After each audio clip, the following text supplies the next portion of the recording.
if you have a great job, let's say you're a doctor, an attorney, whatever, or you love your job, like in finance, for example, right? You like what you do, you love your lifestyle. You can't just drop it all and just relearn.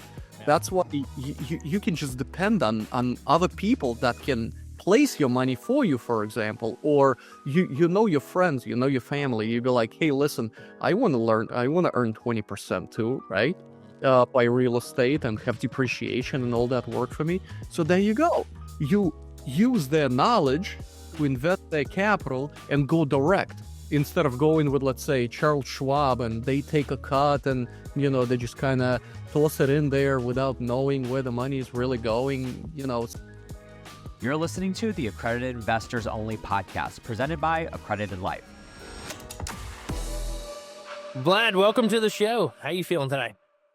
Thanks so much. I feel wonderful, especially with 60-degree weather. I'm, up there excited. There's a big change. My dog's been outside like all day. She's loving it. Yeah, absolutely. I've been on a motorcycle most of the day. I'm loving it too. Oh, wow. I love it. Well, I appreciate you taking the time off of it to talk to me. I always like to start the interview off with just hearing you introduce yourself. So who is Vlad? What are you doing? Why are you here? All that kind of stuff. Sure, yeah. Listen, my name is Vlad, last name Arakcheyev. I know a lot of people will be like, how do you pronounce it? Arakcheyev. I was born in Russia. I came here 30 years ago. Well, 31 now, in 1993. Came here as a political refugee, so it was something else, and worked pretty much for 20-something years, had my W-2 job. And then during COVID, something changed. I wanted to control my future, control where my next income would be coming from, and decided to be a real estate agent here in New Jersey. I live in Jersey. I used to live in New York, not anymore. I got 2 kids, 3 cats. Yeah, decided to move to suburbia. Okay. So yeah, got my real estate license during COVID, and decided to, started selling houses around here. Did few flips, decided it was not for me, had few houses, one in Cherry Hill, South Jersey. There was another one, sold them all, and then slowly moved into multifamily. And been doing it ever since. I quit my W-2. I was a graphic designer, which is pretty cool. I thought there was nothing better. I used to make those banners. Listen, I made a banner for the football, for Super Bowl, 6 years ago, and that was like, oh my gosh, for the stadium. It was a Verizon banner. It was incredible just to see it on TV. So I thought it was the coolest, but nah, real estate kind of, beat me. What was it that drew you to real estate? Did you always kind of have that in the back of your head, or was there a catalyst that made that happen? Or Yeah, no, not at all. The catalyst was my wife, because she goes like this. During COVID, I got furloughed, right? And then ultimately, I kind of almost lost my job, but barely got it back. And like I mentioned, I have family, I have a mortgage, and we have bills to pay and stuff like that. So I didn't want to be dependent on somebody else for to make money. Literally, I wanted to control my own money, and also we figured this: wherever something is happening, people will need to live somewhere, right? They're not going to go homeless. So either buying or renting, I'm like, you always need realtors, always. Sure. You can't go without it. It's basic human need: food, clothing, apartments, right? So, that's it. That's the only thing. I didn't want to depend on somebody else for my income, for my money. Yeah. Yeah. What were some of the challenges breaking into the real estate agent space? I got to imagine it's competitive. It's really competitive, and there's always a few agents. Like there's that cream of the crop, that smaller percentage, and then there's kind of everybody else, right? So how was that, getting into that space and all? You know what? Incredibly challenging, because, like I mentioned, during COVID, it was just difficult. Stuff was not normal with this, masks and everything. It was just place. That adds another element, right? It does, yeah. And in New Jersey, about 75% of agents did not sell a single house at all, none. And about 10% of agents sold maybe 10 houses, Mm. and only tippy top, I would say 5%, maybe even less, sold more than 15 houses during the whole year. Yeah. So it was incredibly challenging. But thanks to my wife, she was incredibly supportive. Also, I went to tons of networking events, tons. I would say not only virtual ones, but in person. I didn't care for COVID restrictions, anything. I wasn't. It was just me and half a dozen people just sitting and listening, absorbing as much as possible. And I signed up for numerous mentorships Okay. just to accelerate my learning as Mhm. much as I can, and also not to make mistakes. I wanted to avoid as many mistakes as possible. Mm. So getting a mentor, was just huge. So yeah, it was challenging. And the same thing with like flipping a house. I don't know how to flip one, right? So I attached myself to a buddy that did it for 15 years. Okay. So I did his paperwork in the beginning, and then I started doing this and that a little. I mean, I wasn't hammering nails or anything like that, but I knew exactly how to find the house, how to put it on the contract, what to do, get the guys in, what do I need to do with the county, get the permits, stuff like that. So I dove right in there, no turning back, quit my W-2, kind of burned the bridges. Mm. Yeah. Wow. That's one way to do it. I think for some people that's the right thing. Not everything fits everybody at the end of the day. I know a lot of people talk about you don't want to burn bridges, or I had another interview just before this one where we talked about keeping your W-2 job as long as possible, and I agree. I agree with both sides. I mean, I really could see a reason for both sides, and depending on the person, sometimes, and depending on their resources. It sounds like your wife is very supportive. Not everybody has that, you know what I mean? So it depends. But I was going to ask you that question. How did you get into the flipping side? Because it seems like you got there quickly. I think there's some agents that never get there, for various reasons, or some that do the space for years and years before they say to themselves, "Oh, I could do this." Yeah, man, like, why am I, putting that, selling that to somebody else, or, brokering this transaction or something to an investor, but maybe I could do it myself. What was the catalyst for that? What made you think of that? The ultimate goal, I looked at my goal from 10 years to 10 years and worked Nice. backwards. So my goal was to own rentals, right? Oh, Passive okay. income is the key. Okay. Let's say you lose your job, whatever happens, Yeah. you're quarantined. I'm just looking at the worst, but people will pay rent, right? You get passive income. If your money source is just one source, a lot of people, and I know it's a bad thing to say, that you one step away from poverty, basically. Sure. So numerous income sources. So, and passive income is the best because you make money while you're sleeping. That's the idea behind it, like Buffett said. So my goal was to own properties. And people like, well, you need to have small steps. Let's do some wholesaling. Let's do flipping. Yeah. I'm like, all right, fine. A lot of people are saying it. Let me try that. And that's exactly how I did it. But I didn't realize I didn't need to take these steps. I could just jump to multifamily, bypassing all this. Yeah. Because multifamily, what I'm doing now, and syndications and flipping houses have nothing to do with each other. I mean, Really? Yeah. progression, but I didn't need to take this extra step, but I didn't know any better.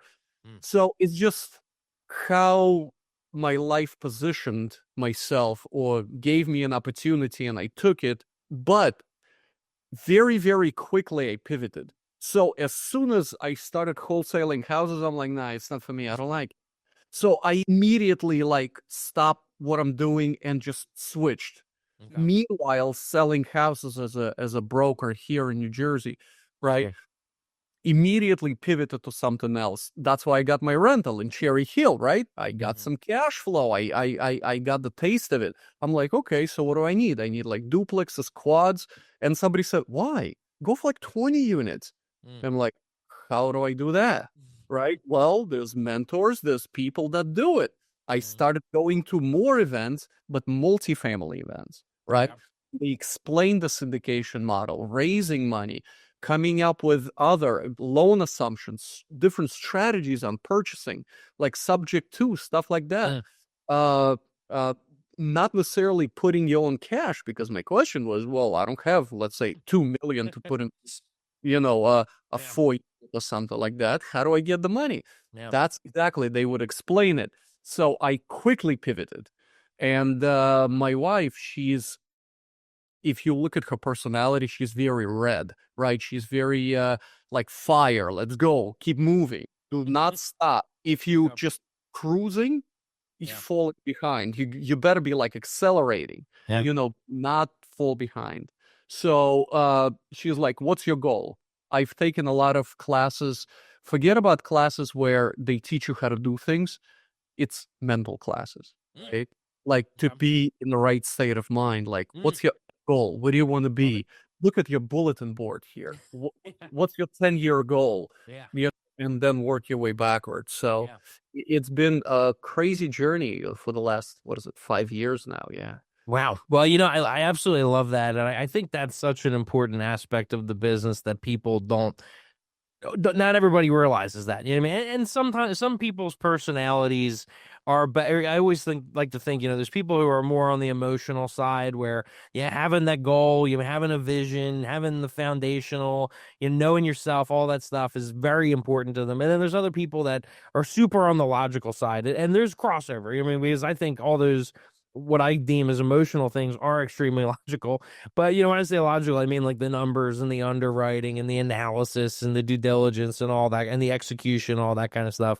And I say this all the time on the show, but I was really fortunate to, when I got started, I got handed Rich Dad, Poor Dad in one hand. So that kind of changed the way I look at money, and, kind of flipped, everything I heard from my parents, and more the traditional like you said before, the life you were living, 9 to 5, go work, save up, go in early, stay late, overtime, and invest traditionally. And then on the other side was Earl Nightingale's The Secret, and so it was, just thinking differently, and just using your mind, and thinking differently, and having a positive attitude, and having that kind of vision that you're working towards, and all that kind of stuff. And so was that something that came to you naturally, or did your wife kind of force that into you, or what? Yeah, Like, yeah, she did. Yeah, because when I read Rich Dad Poor Dad, it didn't click with me. Because yeah. yeah, no, really, I got the book. Nice book. Really. I understood the message, but Mhm. it didn't click in, Mhm. because my thing is, okay, I want more money, I'm gonna work more overtime, Yeah. right? I didn't think about like making of my money making me more money, right? Mhm. I'm like, okay, so I'll invest in what, 401k or something, just like, they say, or do that Charles Schwab thing. I Yeah. didn't know the investment accounts, the IRAs and the Roths and the Seesaw accounts and the HSAs and solos. I mean, you name it. There's so many different vehicles, right? And you read how all these ultra wealthy people, don't pay taxes and stuff like that. I'm like, how do they not pay taxes? I mean, it's just crazy. And it's not cheating. They're using Roth Sure. They account. want you to do it. They're incentivizing you to do it. Cash. Yeah. You buy with Roth. Yeah. I mean, it's tax free. It's right there. It's written in the tax code. Use it. Yeah. It's not a trick, and it's not a loophole. It's written right there for everyone. But people just don't know about it. So I started educating myself when it comes to investing, with my retirement accounts, with my educational accounts, and things like that. So one thing clicked to another, and I'm hanging out with people that do this type of stuff, and I'm just blown away by this. It's mind blowing. So what? And now I got the bug, right? Because Mm. I see how people do business. Yeah. I see how people make money, like true money. Mm. I see the freedom, but that's not for everyone, because it's like this. If you have a great job, let's say you're a doctor, an attorney, whatever, or you love your job, like in finance, for example, Mm. right? You like what you do, you love your lifestyle. You can't just drop it all Yeah. and just relearn. Yeah. That's why you can just depend on other people that can place your money for you, for example, or you know your friends, your family. You be like, hey, listen, I want to learn, I want to earn 20% too, right? by real estate and have depreciation and all that work for me. So there you go. You use their knowledge to invest their capital and go direct instead of going with, let's say, Charles Schwab, and they take a cut and, they just kind of toss it in there without knowing where the money is really going, So I believe that's more risky, right? Sure. Just because you have all these numbers on the screen, you invest in technically a number on the screen, right? I'm in real estate. I can go and touch the building and I can say, oh my gosh, it's mine. Or part of it. So it's right there. It's standing. I can feel it. Yeah. So it's a different type of I don't know, mindset, I guess, or something. It's 100%. Yeah, it's a mindset shift. I mean, just to your point, some people would look at what somebody like what we do and say that's risky. Whereas we would look at it the opposite way. We're working a 9 to 5, where your only stream of income is dependent on that job, and that's extremely risky, and anybody that works in corporate America or any kind of job, where you're working for somebody else, you always know anything could happen, and you're a day, a week, a month, or two away from getting laid off for whatever reason, and things like that. So it's a mindset shift. To get back to the multifamily side of things, so it sounds like you were educating yourself, and one other thing that you mentioned that I think is so key is surrounding yourself with people that are doing it. I think I was really fortunate when I got started to be involved in a networking group that was all accredited investors, and just all kinds of different opportunities coming in to be able to see what other people are doing. I just think that makes it real, because a lot of time when you read the books or you listen to a podcast or an article or social media content, it's just, there's like a separation, it's really hard to put yourself in those shoes. But when you're actually at an event, like a small networking event or something like that, and you're actually talking to real people making things happen, it's like, it makes it real. And it sounds like you've been doing that and it's been working out for you. So I'm curious to, how you made that leap and got into your first multifamily deal. And then I'm curious too, when people talk multifamily, there's a lot of different kinds of it. So paint the picture for the buy box, like what do you like to buy? And then how has that evolved over, since that first deal to where you are today? Sure. Yeah, it's been absolutely crazy because, like I mentioned, my wife, she goes, well, if you want multifamily, we have to hang out with people that do multifamily. So there's a bunch of events all over the country. I mean, you can go to them every weekend. We Literally. in Dallas. Okay. So I fly to Dallas, and I'm sitting at this table with incredibly friendly, welcoming people. I don't know them at all. And I'm just speaking with this very lovely lady right next to me, and I'll never forget it. And she's super shy. She's so nice. We're talking about, like, I don't know. I'm trying to impress her because I have a rental. What do I know?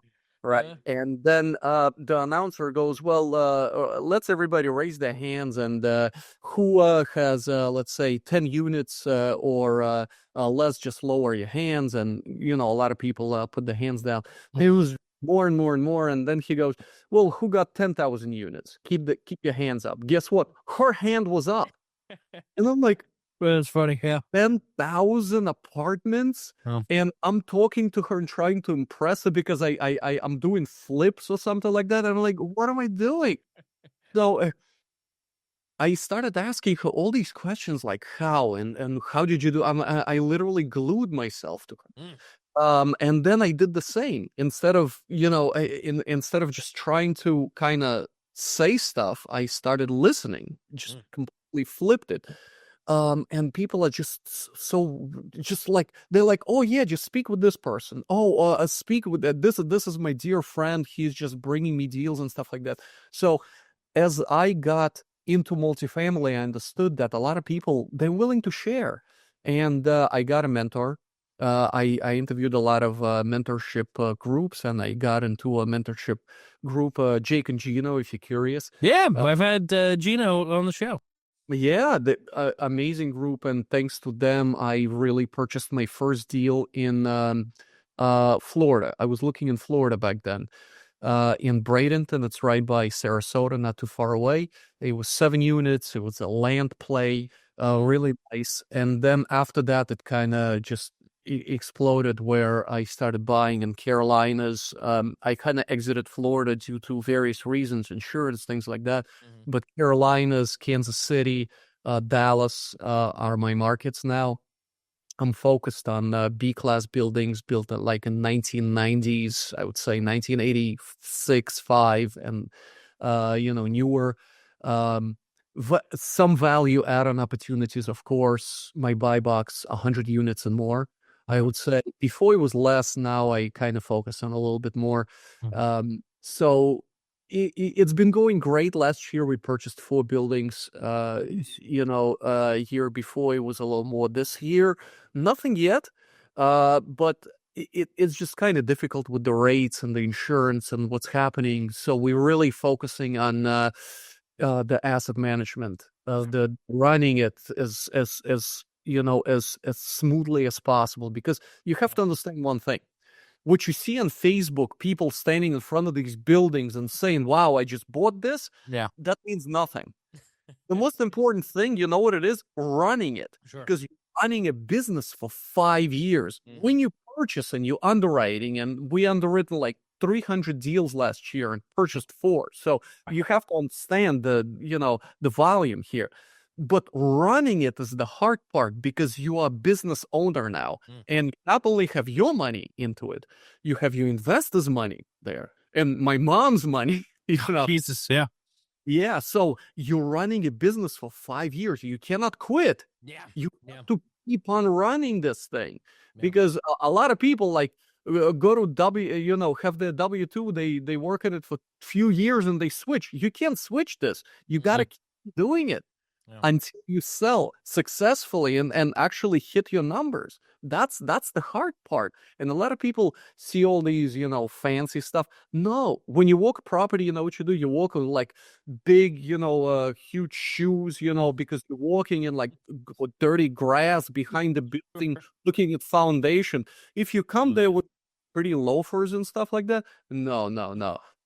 No, you have your like big boots, because you walk around looking for leaks around foundation. That's how the property walkthrough look like.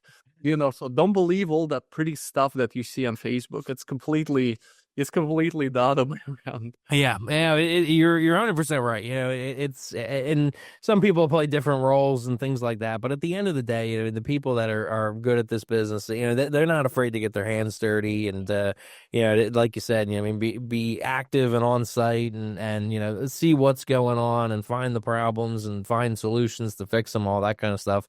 What does the operational team look like? So are you guys doing your own property management and all that kind of stuff? Or okay. Yeah. Before we used to use third-party property management. Now we switched. It's just smoother that way. It's not that third-party property management is bad or anything. It's just when you manage your own, you care. It's like part of you. You control it. So in Kansas City, we have our own. In Carolinas, we do too. In Florida, because it's just so kind of remote and it's small, we use third-party property management, but it's just tiny. There's not a lot to do there. So it's just kind of different. In Dallas, the same way. So right now we're trying to switch to our own property management. Right now we're doing well. We're actually looking forward to, a little rate decrease, maybe a refinancing few, because not all my deals are syndications. There's few joint ventures, and it would be really, really nice to refi a few and still cash flow. So that's the ultimate goal. But the most important thing is the team. Yeah. Well, what does it look like? Because paint the picture for like 100 unit, give or take, property management team. How many people are we talking? What are those people doing? And then beyond that, who else do you need on the team? That kind of stuff. Yeah, I would. Right now, there's about 5 people or so. You have somebody that's boots on the ground that lives there by the property and can be there within, let's say, an hour or two. Faster, I would say. I'm in Jersey, so I'm far away, so I'm doing asset management remotely, and I can, it's no big deal. And it's not a pretty thing, because you know what I was doing for the last month? I was reviewing numbers and comparing with receipts and Excel documents and spreadsheets and stuff like that. So it's not all pretty. I'm looking at literally receipts and Excel documents. So because it's really important to have all that. So I can do that remotely. There's also, of course, a full-time person. There's staff. If it's of 100 units, somebody's going to be at the property at all times.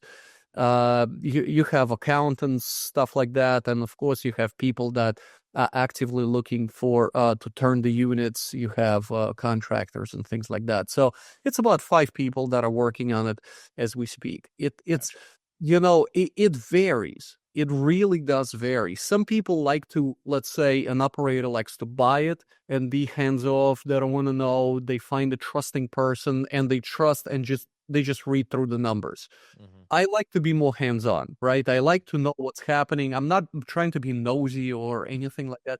Just number one, it's a learning process, which is huge. Like unbelievably. Right. I think it's really cool.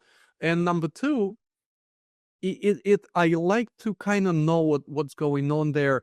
Uh, it, I'm learning, and at the same time, it's not like I'm butting in all the time, but I can do some sort of an input here and there and see if we can improve it in some way.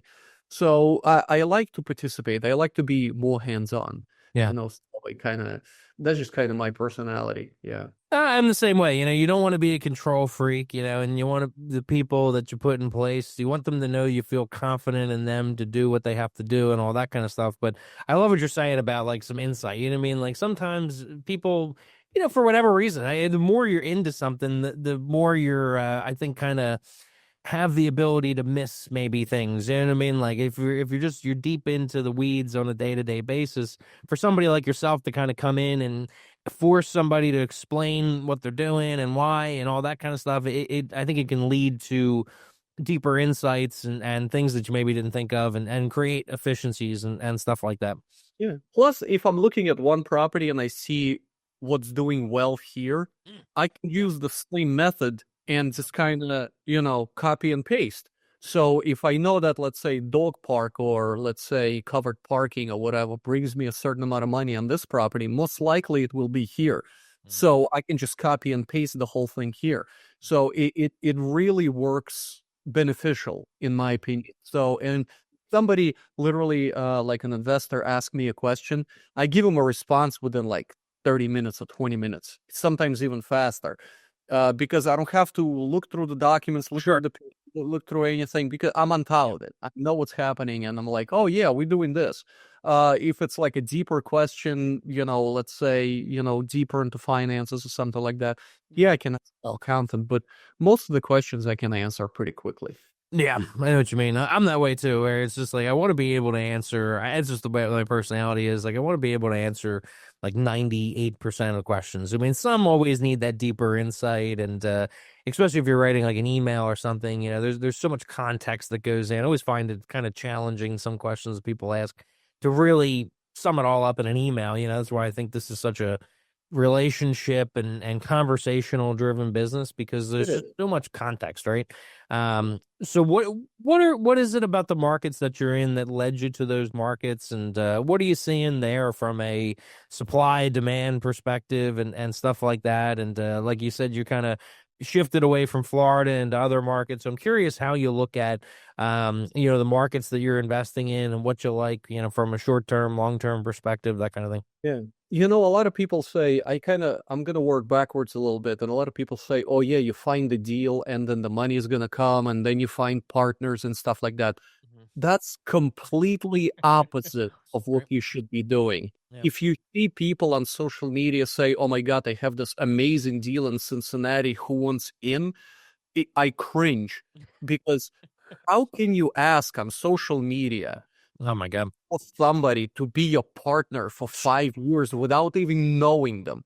It's just absolutely crazy. Share your money, share everything. It's absolutely nuts. It's a lot of people say it's like dating. It's exactly like it. Literally. It literally is. On the first date, you don't go, hey, listen, let's how many kids we're gonna have. No, you got to know people who are you getting into business with. I know great people, and a lot of people, they just managing a little bit differently, or their attitude is different, or and I don't want to be in business with them. Not that they're bad, we just don't click, which is perfect. Hey, Yeah. so it took me some time to realize that you need to put the team together first Mm. and then look after the deals. So one thing is this. Let's say you find a deal. How do you know if you can close it? You don't, because if you don't know your partner's financial situation, how much money do they have? How, how, how much money can they raise or anything like that? Like, why are you looking at deals that have, I don't know, $30 million raises if you cannot raise that amount of money? Sure. You don't, your partners cannot do it either, right? Yeah. So really important to sit down and talk about this before looking at deals and have that buy box. Because I mean, the largest deal I'm involved in is 400 units. It's too big. I think it's all over the place. I mean, it's going well, but it's just huge. It's enormous, and I feel like I want to have it a little smaller. Like I would say, 100 to 250 is kind of a nice spot for me. Uh, Maybe even less. Like last deal, we closed 68 doors. I mean, it's wonderful. And the cool thing is that we found it because it's across the road from the deal that we purchased a few years back. Nice. We managing it. That's very convenient. So it's really important to find the team first, people that you trust in that area. And what helped me is networking, literally networking events, and of course, mastermind that I joined. So I wanted to be in Texas. I invest only in red states. So Dallas, Houston, we looked at, not anymore. Dallas, it's kind of inland, Houston's coastal. Insurance rates, taxes kind of killing the cash flow. So we exited Houston, same thing, Florida. Why Kansas City? It's Midwest. It's very steady growth. You don't have huge jumps, nothing crazy. A lot of people are trying to be all over the place. I'm not. I want to be focused, ultra hyper focused on the area and get the best deals. Be known for this, right? I don't want to be known for buying, let's say, Northeast. I'm like, what is that? Northeast is half of the country. Well, kinda, So I want to be known to bring the best deals from Kansas City or best deals from the Carolinas. Yeah. So literally just like be hyper focused. And just so people will be like, oh yeah, I know Vlad, he'll get you a good deal in the Carolina. So that's kind of my goal. Yeah, there's a lot of benefits to that. Are you working with brokers primarily, or do you do any acquisition strategies internally, or what's that look like? Yeah, we did some direct to seller. I found a deal in Kansas City, direct to seller. It's going great. We're gonna actually have a parcel of land right next to it. We're gonna build, I don't know, I think 100 units. We're not set on it yet, but yeah, right now it has 40.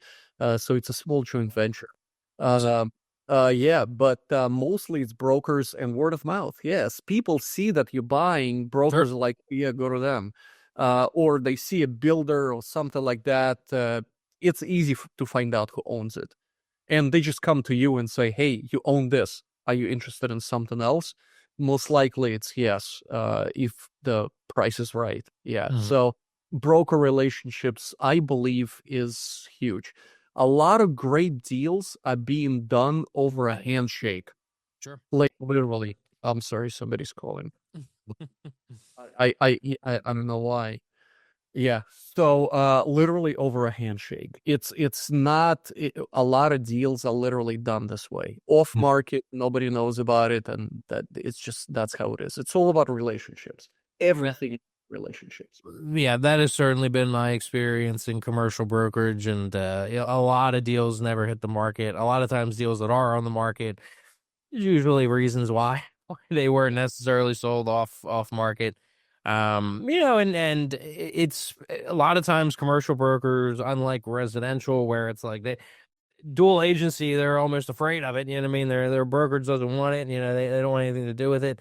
In commercial brokerage, they're 99% of commercial brokers want dual agency. They want to represent both sides and get both sides of the commission, that kind of thing.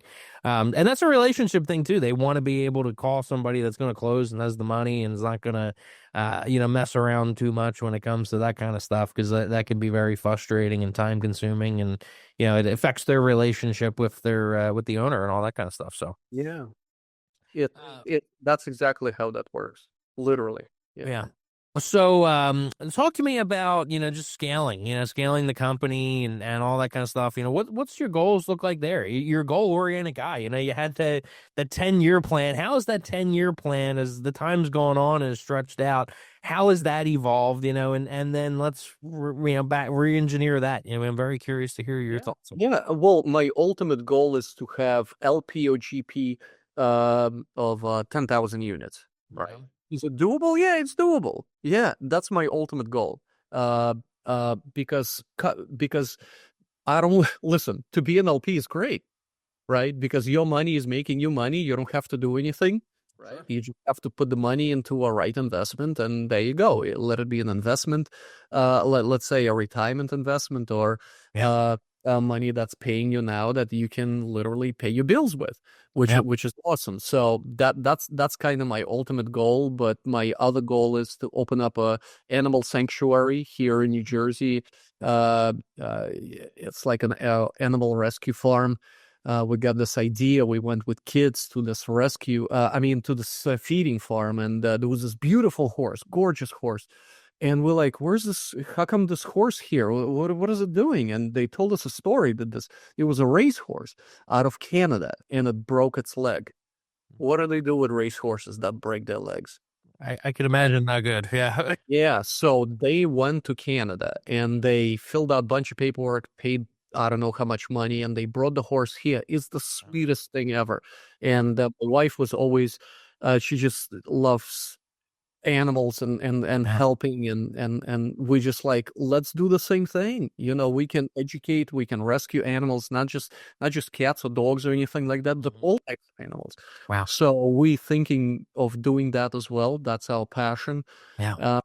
So right now we are kind of going towards it. Yeah, I'm gonna say this year we're getting closer and closer because we're speaking with people that are doing it already. We're getting ideas from them. They're doing it in different states, so we're helping, and it's been going wonderful. Yeah, and of course, meeting great people. We're going to a lot of networking events that do this, so that can connect us with Mm. people that not only buy real estate but buy anything, invest in all kinds of different assets. So we let's say spreading, or let's say venturing from real estate into other investment possibilities. Did we do them? Not yet, but we're getting close. You got time.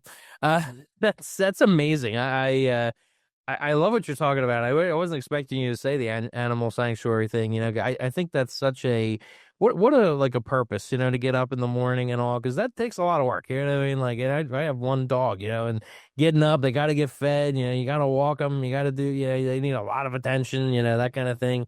And to have an animal sanctuary like that, like I just feel like God, that would give you so much purpose. And the last show I was on, the guy was talking about Arnold Schwarzenegger and his real estate dealings and things like that. And I think he has a lot of animals and stuff. And I remember seeing an interview where he talked about, just that purpose that it gives you, when you're getting up and you're feeding them and, all that kind of stuff. Yeah. And I think that's awesome. I think you kind of can stay young forever when you do that kind of stuff. It keeps It's right? it's absolutely amazing. We went to Texas, to Katy, Texas, and it was a ranch. It was an event. It was amazing, and not only they rescue horses, but they also help the vets. Because a lot of them have emotional trauma and things like that, and they bring them to this ranch, and they work with horses, and apparently the horses really help because they're sensitive animals. I don't know much about them yet, but I'm Yeah. trying to learn as much as I can, and it's really helping to prevent suicide and just keep the vets positive and stuff like that. So Yeah. it's it's not only the animals, it's both. It's teaching kids that animals are great, and you don't have to be afraid of sheep, and then little, Sure. things here. And, a lot of people are like, oh my God, I'm afraid of cats. I'm like, I got 4 of them, so Yeah. they're not afraid of cats. They're cool, I think. So yeah, it's really life changing. It's not just money. Everybody's like, oh yeah, money, cars. I don't care for that. No, I just want to be a good human and really make a change in my kids and also in the community. yeah. That's the cool thing. That's awesome. Yeah, I think it's so important, and I think a lot of people think it, but you got to have those goals. You know what I mean? You got to write it down, and like you see, you're taking steps to make that happen, just the way you did with the multifamily stuff. You know what I mean? You're going to, the networking groups and talking to people in that space, and I think that's so important. You're doing the same kinds of things, but you're doing it with an even greater purpose, and it's something that's going to make an impact in the lives of those animals and your family and the whole neighborhood and community and all. It's amazing. Yes. Because ultimately, if your goal is just money, I feel like, and I don't want to go into deep into this, you're still going to be empty, Sure. right? Because you see a lot of people and, a lot of wealthy people, and they still miserable, right? Why? Because they don't Definitely. have a purpose. They thinking that, oh my gosh, I'm going to get all this money and toys and boats and, planes or whatever.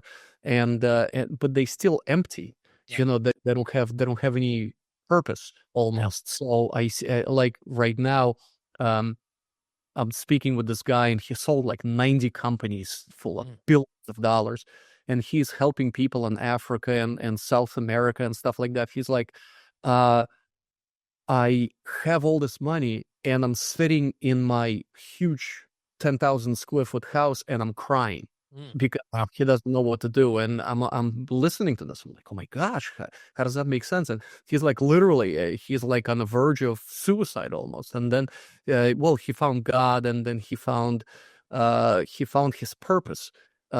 He's literally rescuing people from slavery in right now, which is just absolutely crazy, right? 2025. So he's doing it now, and he's building houses and wells and things like that. He's really making a difference. Mm. And it really opened my eyes that you have to have some sort of higher purpose, right? So that's Yeah. why it's not all education, like I said, and stuff like Yeah. that. That's a lot of working on yourself and your mind, and really be spiritual, whatever it is. You can believe in faith, have some sort of faith in God and stuff like that, or no, you can believe in energy and universe. Mhm. I do, for example. Yeah. It's really, really cool. And a lot of people say, oh yeah, money. I think money is a tool. Money is an energy to improve the world or make it better for other people, and of course, fulfill your, I say, purpose. Yeah. you know it's really, really interesting. Yeah. Yeah. That's amazing. I mean, and that embodies everything that I wanted to, do with this podcast and kind of the community and the experience behind it with the Credit Life that puts on this podcast, because I think that's just crucial. You know what I mean? It's just, you can get so in the weeds on making money, not having enough, having that kind of scarcity mindset, you know what I mean, where it's like no matter how many zeros you have, you're still not happy, or you still feel like you can't do this and that. And I just think it's so important that you have to have that balance, and you got to look at things holistically. And I think when you have a lot of wealth, there's a lot of responsibility that comes along with that. You can really do great things for yourself and your family and the community and the people around you and all. And as much time as you maybe would take in your business and educating yourself and all that kind of stuff, you need to do that on the purpose driven side as well, and find things that motivate you. And because I've heard the same thing, and I know people that they sell a business or something and they just get right back to like another one or something, like, because they don't know what else to do because they've never really thought about it. Yeah. Wow, that's amazing. Well, Vlad, this is very inspirational. Love what you're doing. Love the greater purpose to it. For somebody that wants to learn more about what you're doing, how they can get involved, how they can help you, how would they find you? Yeah, I'm all over social media. Look me up on Facebook. I even do. I'm on Instagram. I do a YouTube channel. It's a little cheesy. It's called wheels and real estate deals. I like motorcycles, and like I go to a networking event or let's say a showing or something like that because I still show houses here now. So I just like it, meeting people, stuff like that. It's really, really cool. And I kind of do a shot with my motorcycle and, tell them a story of how I found it and stuff like that. So it's really cool. Yeah, I'm on Facebook, I'm on LinkedIn, Vlad Arakcheyev, very unique. And look me up, Zontic Ventures, Zontik Ventures. It's my multifamily real estate investment company. So it's really cool. I really enjoy it, and most importantly, you gotta have fun. You really have fun. Yeah, I've said it before, not everybody, I talk to a lot of people on the show and obviously outside of the show and all, and there's some people that are passionate about it, and there's some people that aren't, and it's just like, and I get it, real estate for some people can be a means to an end in a lot of ways, but if you put things into perspective, there's so many different types of flavors of real estate and what you could be doing. If you're not having fun with it, you're doing something wrong. You should be doing something else, so it's you seem like you're having a great time doing it, and it's still driving you, and I think too what you've done where you have this greater purpose just probably brings a whole nother element to the excitement of it and the fun and just knowing where you're going, and I love the mindset of looking 10 years out and kind of working backwards and all, and I think that's something a lot of us forget to do, and it goes a long way. It's really important, yeah, because if you look at it, if you look at everything and you see each second that you kind of waste or you don't do anything, it's past. You cannot get it back. So I want to get as much time with my kids as possible. I want to enjoy things like on my vision board. I even say travel for more than 3 months out of the year. Because it's important, right? That it's not just money, it's experiences too. You want to experience things, and I think it's really, really cool. That because that's the ultimate goal, to really like travel. I would maybe even six months out of the year. I know it's kind of a little out there, but 3 months is totally realistic. I miss home. I don't know why. I miss Jersey. Everybody's like, I know what you mean. Yeah. I'm like, yeah, I miss Jersey. I lived in New York for 26 years, and people making fun of me. They're like, Jersey, what are you talking about? It's like, come on, you have all these, restrictions, high taxes. I'm like, yeah, you haven't lived in New York. Right now it's like, oh, heavenly for me. Jersey is it's like a completely different country compared to New York. So, yeah, no, I like Jersey. That's what, yeah, being from the suburbs of Philly, it always boggles my mind when people move to Jersey. I just think, my God, the taxes and just regulations and things like that. But people do, and people love it. It's a state that, like you said, people want to go back to it, and it's got a big pull. And talking about the real estate market there, there's been the supply is super low. So there's still a lot of demand in that area. We own stuff in Jersey, and it has not bounced back since COVID from a supply area. Probably because of some of the regulations and things like that. You're not seeing this massive development boom that you've seen in other parts. So it's it's a interesting real estate market. It's hard to make rentals make sense because of the taxes and all, but certainly areas that make sense. And you can't beat the Jersey Shores and things like that. And you're probably up in the what is it up in the North Jersey? Where do you go to the shore up there? What's it called? There's no shore up here. We have, I don't know, we have the mountains. Okay. So you're far up there. Okay. Yeah, I'm way up there. I'm in Bergen County, so it's basically like 20 minutes away from New York City, which is the convenient thing. So if anybody wants to meet with me, most likely they'll be from New York. So I'll just the bus over, and I'll be in New York City in 20 minutes. So it's a really quick commute. So I'm way up there. Yeah. Gotcha. Wow. Okay. Yeah.